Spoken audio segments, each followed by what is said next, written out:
at the end of the day, you have to explain to them this is industry standard. And so what I would do is I would take screenshots of what Getty Images told me and what PhotoQuote told me. And I would say, this is what I use to calculate licensing and usage. This is what I need to make for my business. And so this is industry standard for me to be able to do this work for you. And so it's kind of helpful to kind of show the clients, especially when it comes to usage and licensing, literal screenshots. So you have to kind of like agree with me on here and kind of get to the point here. So like you have to also come at it and like be like, hi, I'm not just this girl who sits in my house and bakes for fun. Like I'm a professional and I need to be paid professionally.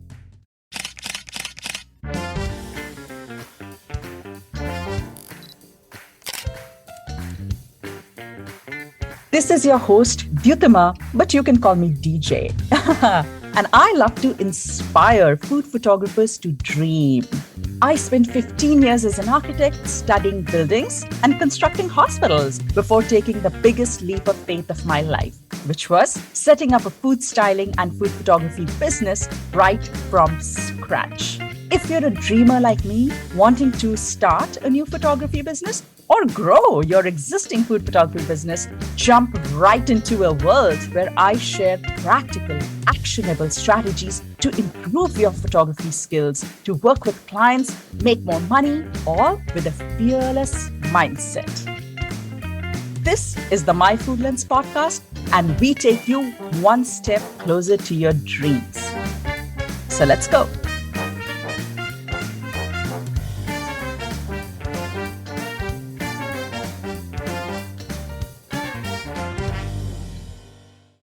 Welcome to part 2 of our episode with Sam Adler.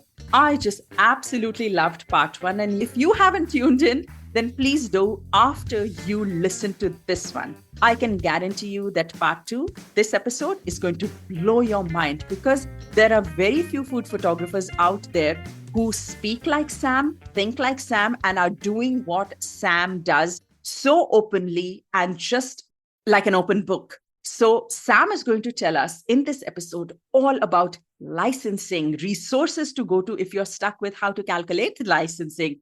She's also going to tell us how to demonstrate what our services are worth when a client tries to negotiate our fee.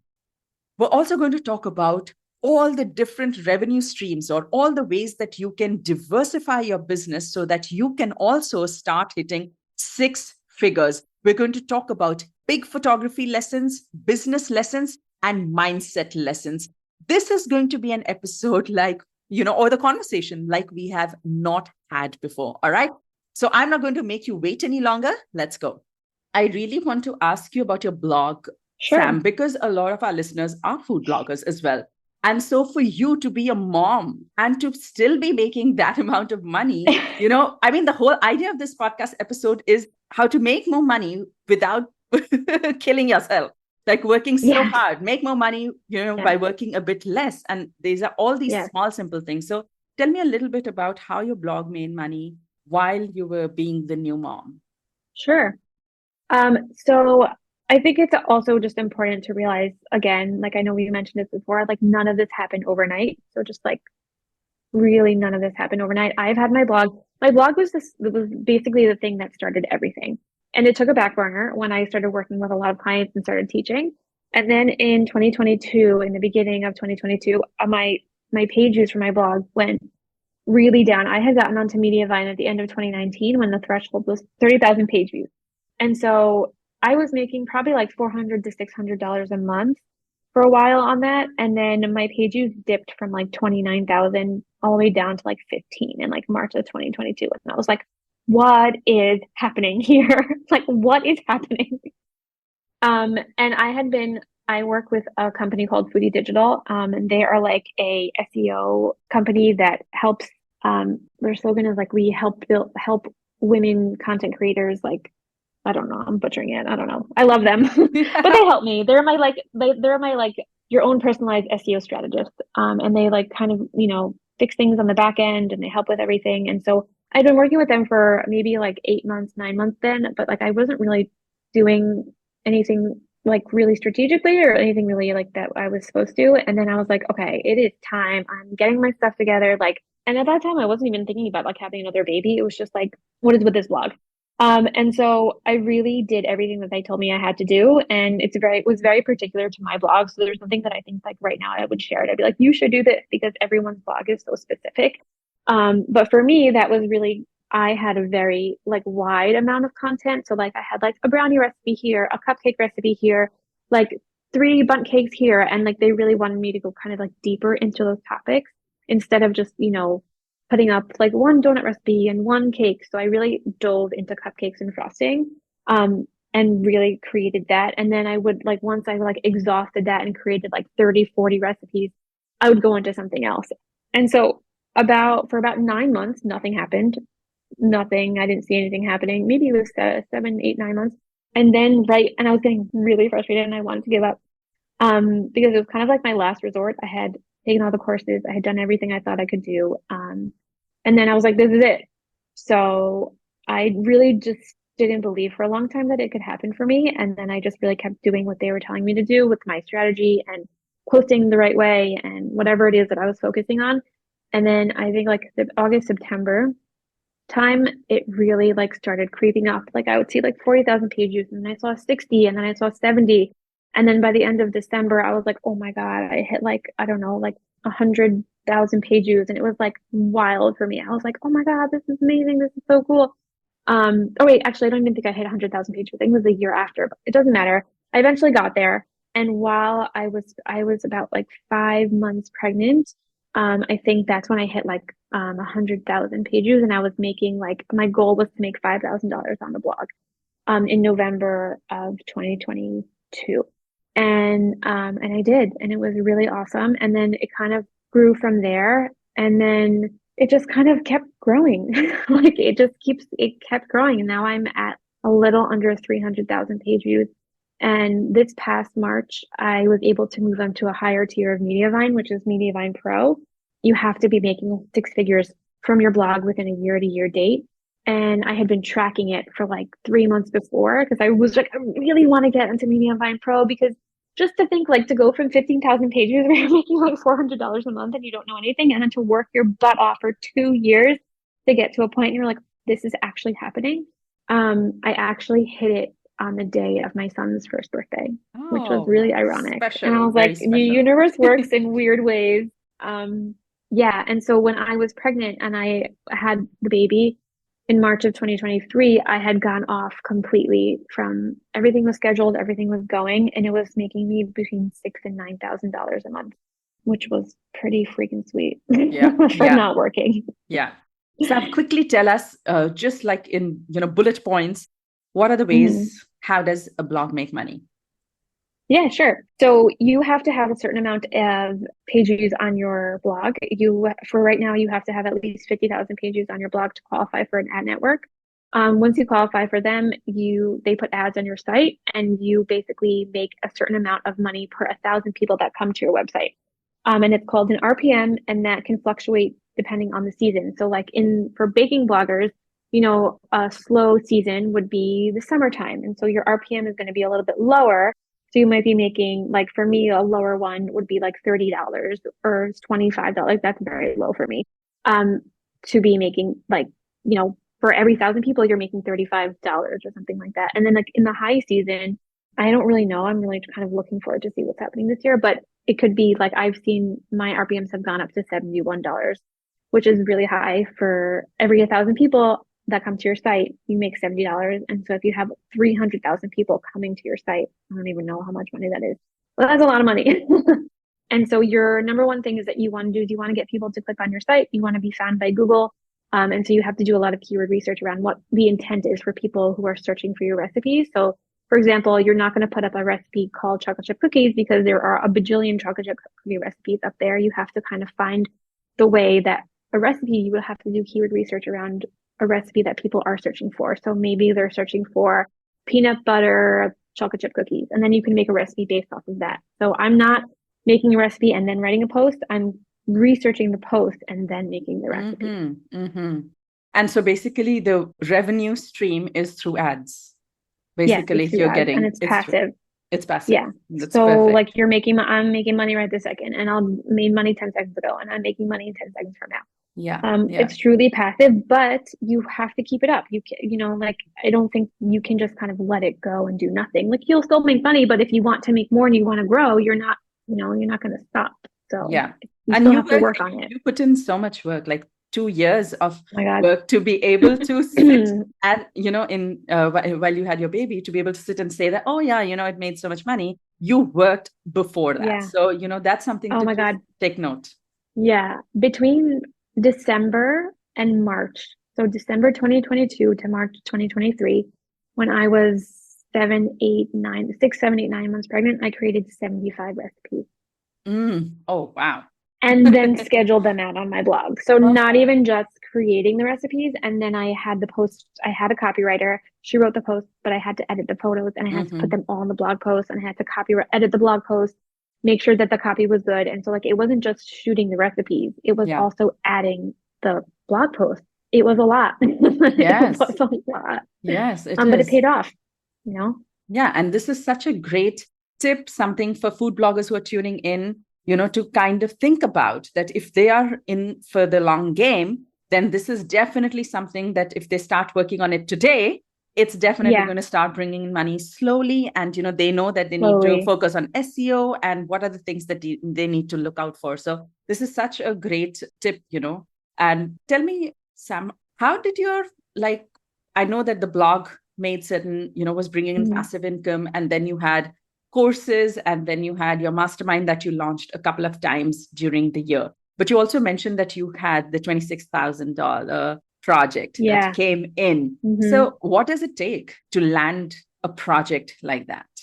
Um, to be honest, it was a referral from somebody that I knew. Mm, And so there was no pitching. It wasn't like I pitched this thing. I didn't know that they needed me, but it was it was called chocolate.com.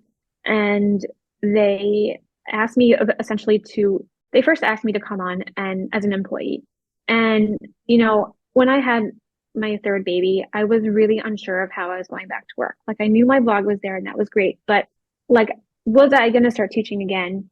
I hadn't worked with a client since December. So, like it was really hard for me to be like, what is my business going to look like from here on out? Like I haven't worked with anyone in like 9 months. Like what am I doing?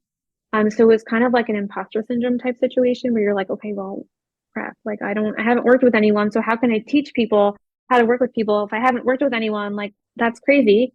And then how do I get more clients? I've been out of the game for 9 months, So yeah, like I yeah. kind of like a little bit of like a little crisis there. But so it was really nice that they came to me. But for a minute, I was like considering working for them as a photographer, but I was their employee of their business. And then I really considered it for like a day. And then I was like, no, like this is not for me. I was like, no, I didn't work so hard for the last 7 years just so I could go back and work for somebody on my own. Like I need my flexibility. I love working for myself.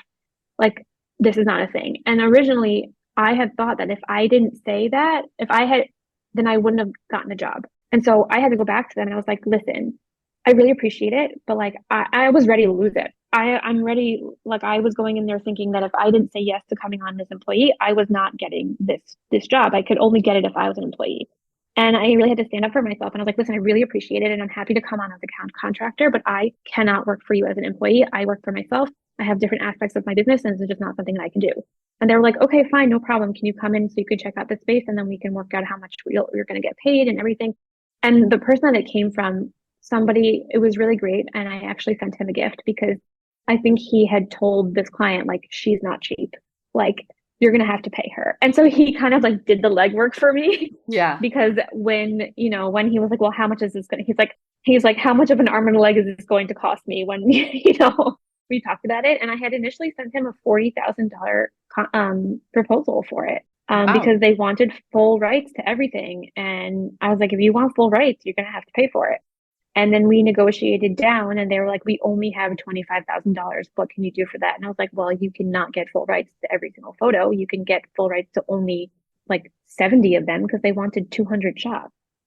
And so, yeah, that's how I negotiated down to a $25,000 contract. And then they took me to New York for a day. So that was a travel day. And I Wow. shot on location in like this tiny cake shop. And it was really eye-opening for me. And it really kind of like brought me back to life. So, Yeah. yeah, it was great. So my takeaway from this answer, I asked you, what does it take to land a $26,000 project? My takeaway from this is that you Yeah. have to give your client such a good experience that they become your walking, talking marketing Yeah.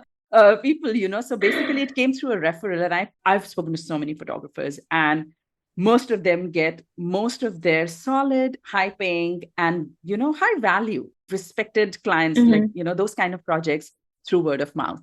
And so referrals Yeah. are so powerful. So if you have had a good experience with someone else and you have given them a good working experience, then they are for sure going to, put a Hmm. good word out there for you. And that can result in a 26 or a 56 or a Yeah. $106,000 project. You never know. But I want to You go never know. back. Yes, I want to talk about something that we kind of missed out earlier. And you said when you were looking for licensing information, you went and checked Hmm. online. So did I hear that Hmm. right? Yeah. Were there Yeah. certain places where you went online? So can you just quickly tell Yeah. us, Sam, where can our Sure. photographers, when they are stuck, where can they go and Yeah. find this information? So, the Getty pricing calculator is something that I use a lot. It's not my go-to, which I'll talk about in one more second, but because it's usually kind of priced high, but it is Mm, free yeah. and it's helpful for you to see, kind of open your eyes to like how much I should be charging for this. And so like it does have its faults because like again, it's free and you can't put in as much detail as you can with another thing that I use, but it's definitely helpful. And I kind of use it on like a percentage base. So like let's say like the client that I'm working for is like a really massive client, then I'll go higher, like 75% to 100% of what Getty is saying. And if they're a smaller client, it's kind of lower. But another thing I use is photo quote, and that's kind of like industry standard. It is a paid software, but it helps you licensing your photos, and then I kind of compare the two and kind of sometimes we'll go in the middle, or if they're both being like, you need to charge this same amount, then I'm like, okay, you're both right, calm down. you know? Yeah, and I really like it. It's Mm. great. I've used Getty Images as well, and I do find it a bit overpriced as well. So I've kind of, Yeah, but it's it's pretty such a high. good starting point because one, it gives you an insight of, you are absolutely clueless, right? You have to start somewhere. So it gives Yeah, you a bit it of an gives you an idea, insight. and it's free. Yeah, and So it's free. it's as a beginner, yes, and you kind of have to consider your market as well. So, Yeah, yeah. where I you mean, are we're in based, America, so yeah, I think the market in America is so different from Asia, is so different from Europe, yeah. so different from Africa. So, um, Getty is definitely a good place, and Photo Quote is the other one you mentioned, right? Yeah, photo quote. Yeah, with an F, photo quote. Another Okay. place that I've had students go to is the AOP in the UK. That's another thing Mm-hmm. that could be helpful. I think it's AOP. I don't remember what their website is, but like that's what it is to Mm-hmm. help you with licensing in the UK. That's kind of helpful. Wonderful, wonderful resources. We'll link all these resources in our show notes so our audience know where to go. I do want to tap into something, a skill that photographers most definitely need to have. I want to tap into your knowledge and your how you do it strategically, basically. So, you had quoted $40,000 for that project, and then the Hmm. client came back and said, "Oh, $25,000 is our budget." And this is so Hmm. common. Most often we offer a quote and we are counter offered, or we are told that, oh, it's a bit high. This is not within my budget.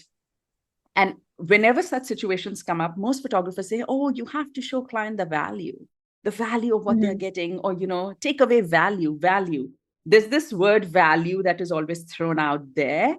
And Yeah, I don't we love try, it, to be honest. I think yeah, it's very vague. exactly. It's so vague because most photographers, especially those who are starting out, they're like, what does value mean? So, how do you quantify value? So, can you just kind of enlighten us about the Sure. world of negotiation? And basically, every time that we present a quotation, a fee quotation, and we are counter offered or we are told we are charging too high, what are some ways that we can educate our client and really find a middle ground for that the fee works for both parties? Hmm. Well, at the end of the day, it comes down to budget. And so if the client can't pay for it, then this isn't a way for you to be like, well, I need to lower my prices. Like that's not a thing. Like that's their problem and not your problem. Um, and I think a lot of people end up kind of hurting themselves because they're like, well, I'd rather have $300 than no dollars. But like, no, because that's not how this works. So I think it's really important to tell them that, kind of show them the screenshots. And so when I was negotiating the $40,000 and when I also was working with a different client where like my rates went up significantly. Like I had been working with them when I first started 2018, 2019. I was doing like $350 for like a shoot or something like that. And then we didn't work together for a couple years. And then they came back and were like, oh, we need something. I was like, well, listen to this. I charge for licensing and usage now, and my rates have gone up significantly. And like I ended up charging them like almost $9,000 and the same client because at the end of the day, you have to explain to them this is industry standard. And so what I would do is I would take screenshots of what Getty Images told me and what PhotoQuote told me, and I would say this is what I use to calculate licensing and usage. This is what I need to make for my business, and so this is industry standard for me to be able to do this work for you. And so it's kind of helpful to kind of show the clients, especially when it comes to usage and licensing, literal screenshots from Getty or from PhotoQuote and being like, this is how much they're charging you, and this is how much they're saying that I need to charge you. But I'm going lower than that, and I'm going to offer it to you for X amount, $300 less than whatever Getty is telling me to do. So like this is standard, but I'm going lower. So you have to kind of like agree with me on here and kind of get to the point here. So like you have to also come at it and like be like, hi, I'm not just this girl who sits at my house and bakes for fun. Like I'm a professional and I need to be paid professionally. So obviously there's like you have to say that in a nice way, but it really helps to kind of have those screenshots. Yeah. You know. I love that tip about sharing screenshots. I think that is like immediately it puts things into perspective because they think that you're just putting this number off the top of your head, but that's not true. It's based on research and and I say practice. That to them. Yeah, I'm like, I didn't just pull this number out of a hat.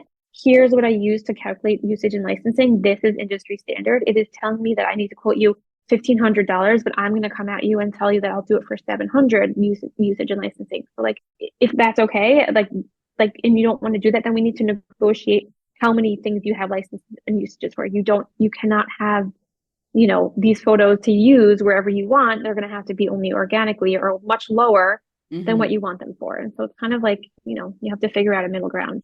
And do you ever like reduce the scope of the project? Like maybe you're doing a bit of art direction or maybe, the number of photos. Yeah. Do you ever take those down to kind of come to that middle ground? Yeah. So with my, with the $40,000, they wanted exclusive rights for everything. And I was like, you can't.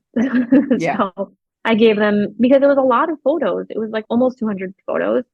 And so instead of having 200, I think they got hero licensing images only, which was about 71 photos. And so I took that down. And then in the past, I've done, like clients will be like, well, what can you do for $5,000? What can you do for $6,000? And so like, it's nice when I like that because then I'm like, well, I can do this instead of, them coming to me and telling me, oh, this is too much money. I like when they're like, well, what can you do for this? Because then I'm just able to be like, well, for that amount of money, I can do X, Y, Z, so I like that. Yeah. And so you've taken your rates up over the years. Do you work with a lot of like long-term clients, recurring clients? And if you do, then how have you negotiated your rate increase with them?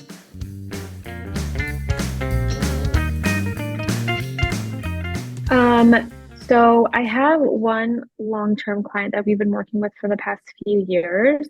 And then in the past, I've had clients that I've worked with for a couple of years, but then they were sponsored clients. And so I kind of like let that go, which was like hard. But there was one client that I was working with for maybe like 2 or 3 years, and they were consistent $20,000 contracts, but they were so annoying to work with that I was like, this isn't worth it for me.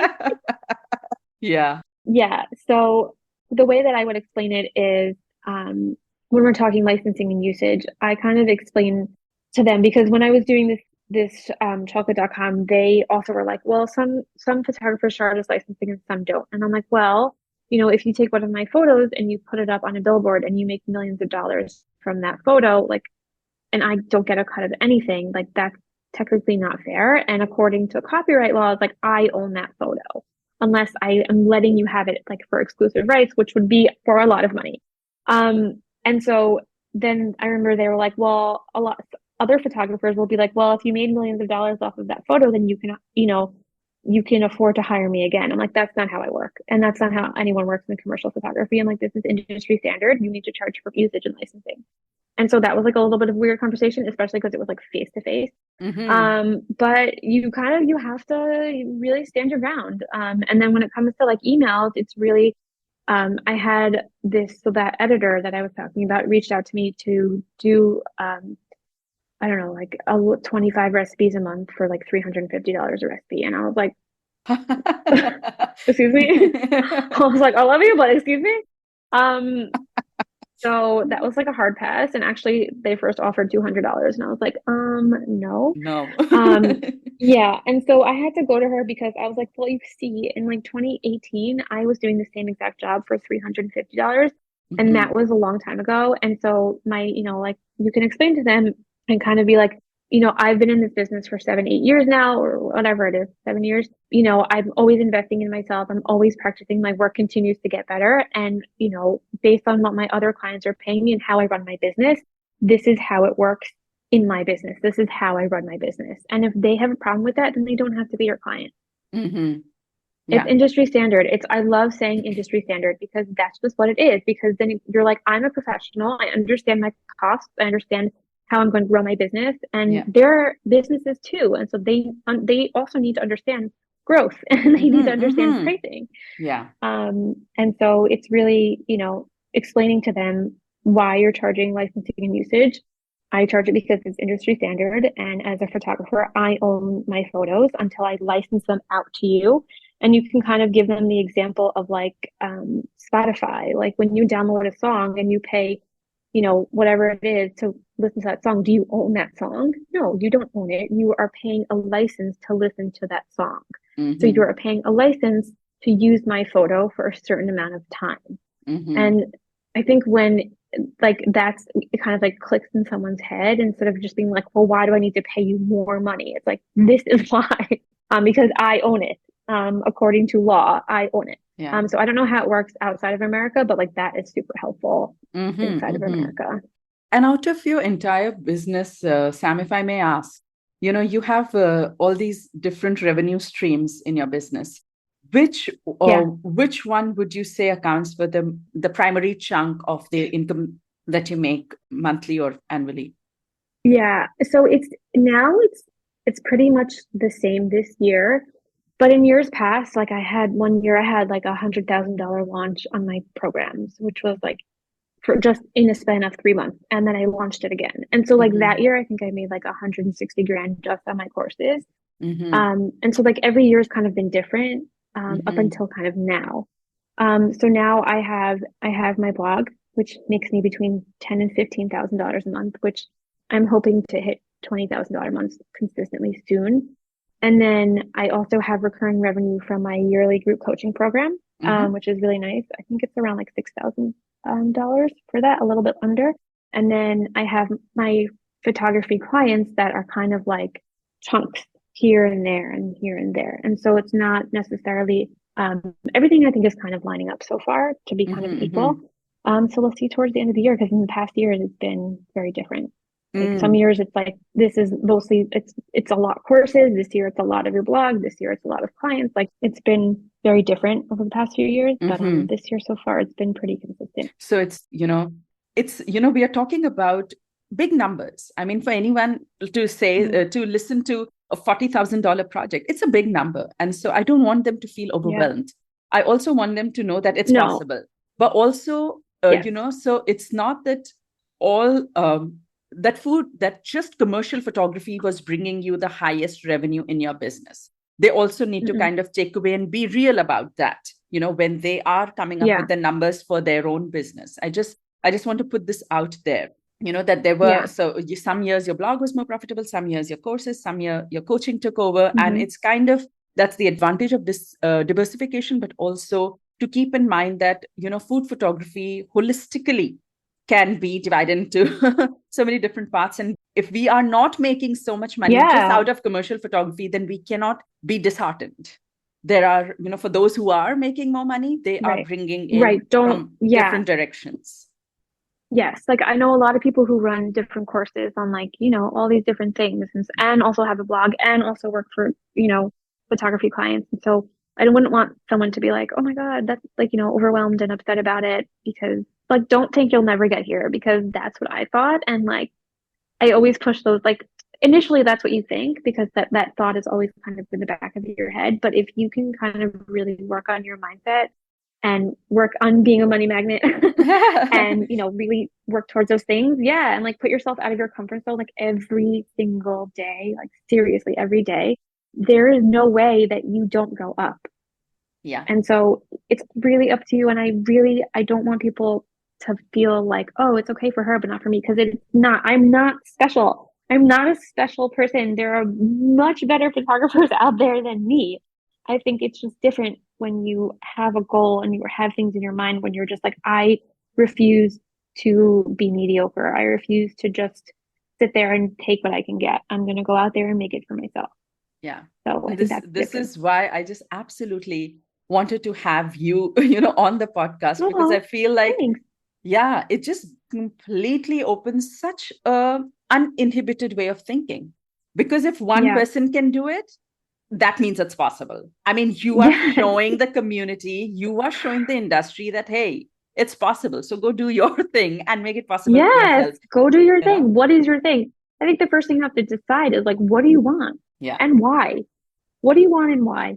And Yeah. then literally it doesn't have to happen. I've had this posted up on in my different offices that I've gone through with a post-it about buying an apartment in Rome. All it says is apartment in Rome, and it's been there for like 6 years. Okay.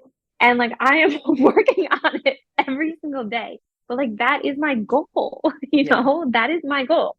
And so that, it's baby steps. One day you open a savings account, one day you put money in there. One day you open up a website that shows apartments for sale. One day you decide that you're going to pretend that you're in Italy and you dress like you would like since I've come home from Italy, every morning that I get up, I'm like, pretend that you're in Italy and dress like you're in Italy every day. I love Instead of it. dressing in your yoga pants, do not dress in yoga pants unless you're working out. Dress as if you're in Italy. And that's what I've been doing every single day since I got home because Yeah. have to act as if, otherwise it won't Yeah, happen. absolutely. The power of the So mind is so underrated. And it's so underrated. we just forget that it's all in there and it's all It possible. really is. So, Sam, we are coming to the end of our conversation, and I actually want to ask you a big question. We have been talking all about hyping clients, big projects, big dreams, big ambitions, how to, turn everything into Mm-hmm. larger than what we can imagine, because it's all possible.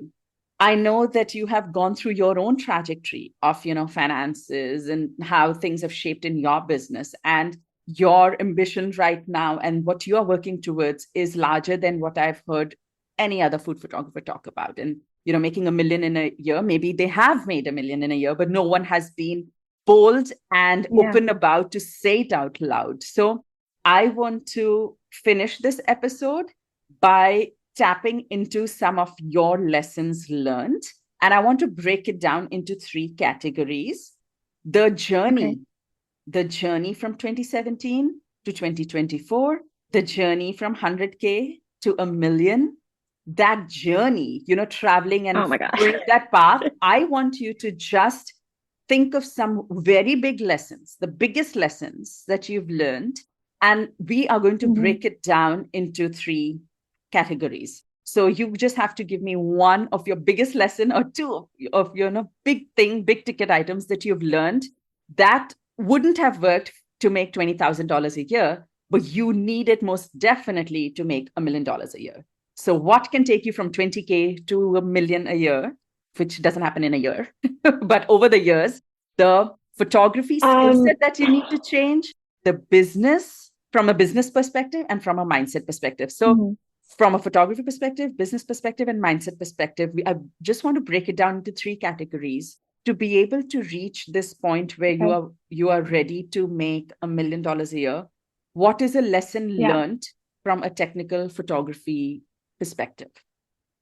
A technical photography perspective is having your own style and knowing what your niche is in photography, what Mm-hmm. your style is. Why are people coming to you? What makes you different from other people? Is it that, I mean, I don't really know, but for me, like I am over always talking about color. For me, it's color. I am, yes, you're a photographer, you're a food photographer, and that might be niche enough, but it might not be because I've had clients come to me literally because they wanted something very colorful or they wanted to talk about color and harmonies and things like that. And so I think that gives you kind of like a leg up if you can really talk about your style and what Mm-hmm. makes you you. Mm-hmm. So So having that's a, I having guess, a having photography that perspective. having that creative vocal expression of your photography differentiates you, and that's what gets you And clients who sharing are it and mm, and mm-hmm, sharing your work. Don't keep it to yourself. Share mm-hmm, your work every mm-hmm, single day. Share your work. Doesn't matter if it's on a story, in an email, whatever it is, share your work. Because if I didn't share my work, I wouldn't like a lot of clients come to me from social media or from my website or something like that. And so if you're not sharing your work, not allowing people to find you. mm-hmm. All right. So what would be $1 million business lesson? It's a very loaded question. I know. Your biggest lesson. Um, it's really not a lesson as so much as a lifestyle. I Mm-hmm, think you really have to have your mind in the right place. If your mind is not in the right place to get to where you want to be, and you're not, I don't want to sound too like woo-woo here, but like if you're not in the place in your mind for you to get to $1 million, then you're not gonna get there. Like your mind has to be there first, and you have to really believe it before you can see it. And I mm-hmm. truly believe that. I've worked so much on my mindset over the last whatever amount of years, that I wish there was a more nuanced way of saying that because mindset can just be really vague. And I'm actually trying to like figure out and break down because I'm actually hosting a retreat for my coaching students in a couple of weeks. And I really want to like break down what I mean by that. And it's giving me a little bit of a hard time. So, Yes. because mindset can be very vague. Yes.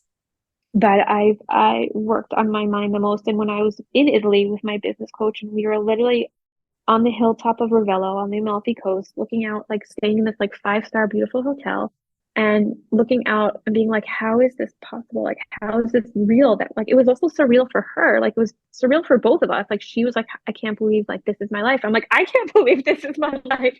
And I literally turned to her and I was like, my mind got me here, not taking pretty pictures.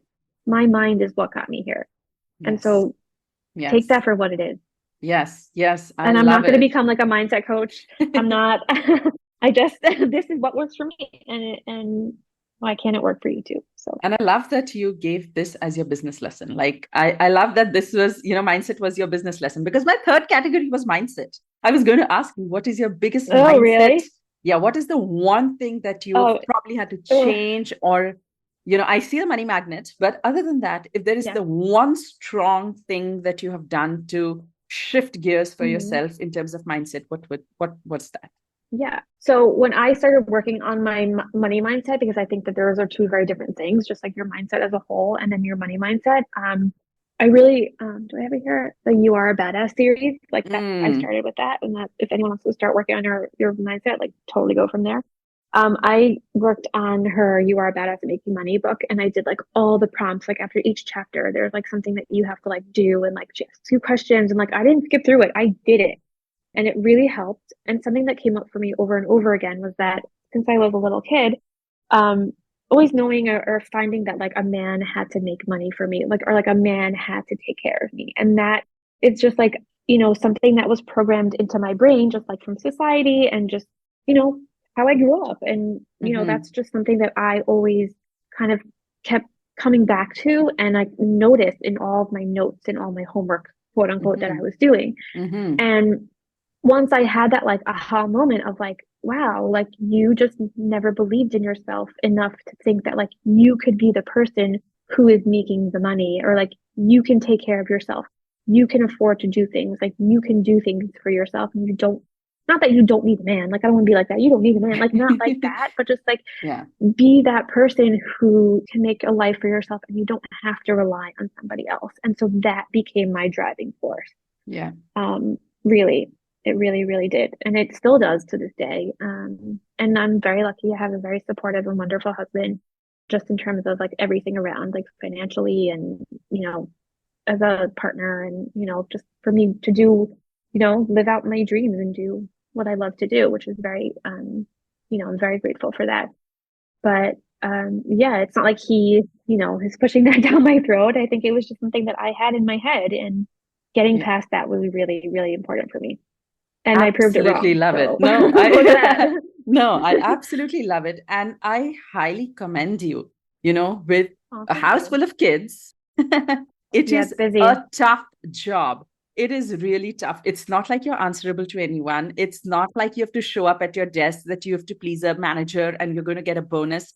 Hmm. With a house full of kids, relatively young mom, and having a Yeah. business and pursuing it and persisting for so many years, to still have that fire in your belly, to have big dreams, big ambitions, a lot of it dies down, especially in women, once they start raising their families and the center of their, Yeah. the center of their world becomes their children. So I just absolutely love the fact that you have balanced both, that you have kept Oh, that thank you. personal joy, and you are still being this strong, ambitious woman who is out there to pursue her dreams. I think that's such a great Thank you. message that you don't have to Oh, compromise that's on so nice. one.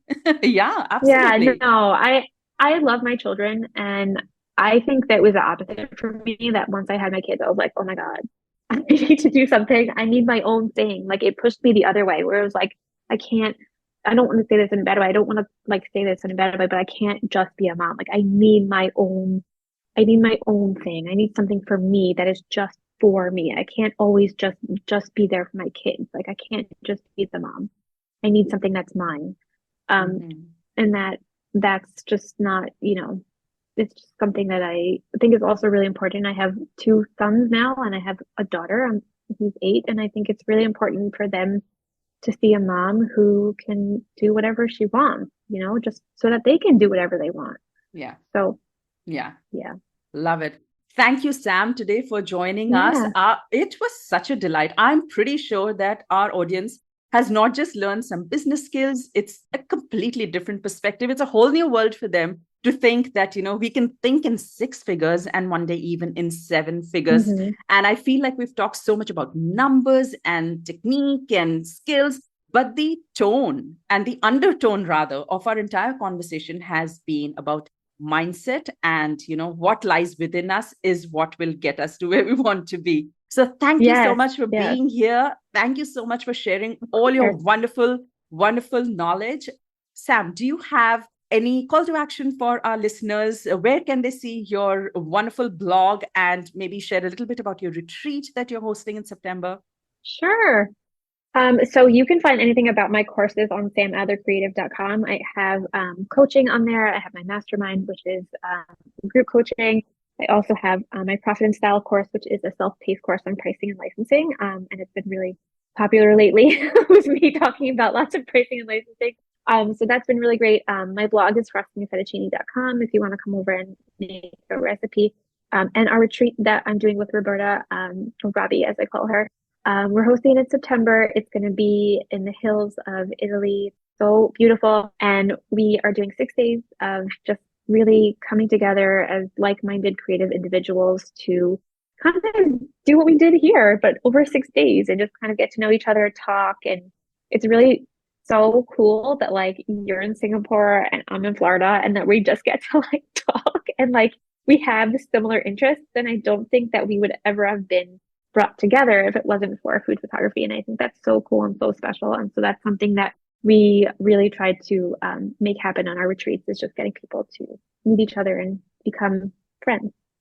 Love it, love it, love it. Thank you, Sam, for being here. You've definitely inspired a lot of photographers to look at food photography not just as a line for a starving artist, but actually as a Hmm. thriving artist. And I absolutely love it. Yes. Thank you, Sam, for being here. Thank you for Thank you inspiring all so of much. us.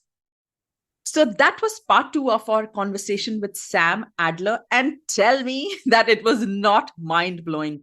Wow, wow, wow. What a conversation. I mean, it completely chimes with my philosophy. My philosophy is that Photography skills and business skills are on one side, but our mindset is the most powerful asset that we own. And as long as that is aligned with our vision for our business, there is no way, and I mean no way, that we cannot make six figures as a food photographer.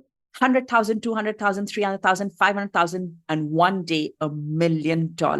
There is nothing that is stopping you except you yourself. So I hope that Sam's words of wisdom, Sam's lessons, and all the knowledge that she shared with you, I hope that they have left a real fire in your belly. They've given you big dreams, and they've given you real actionable steps that you can take today. Start now to start building the business of your dreams. That's the mission I have with this podcast. And I absolutely love Sam coming and building on that mission along with us. All right. If you have any questions, email me at hello@myfoodlens.com or DM me on Instagram at Dyutama_myfoodlens. Remember, dream big, work for it, and there's nothing that cannot be possible. All right. With that, I'll see you next week with another episode. Until then, bye-bye.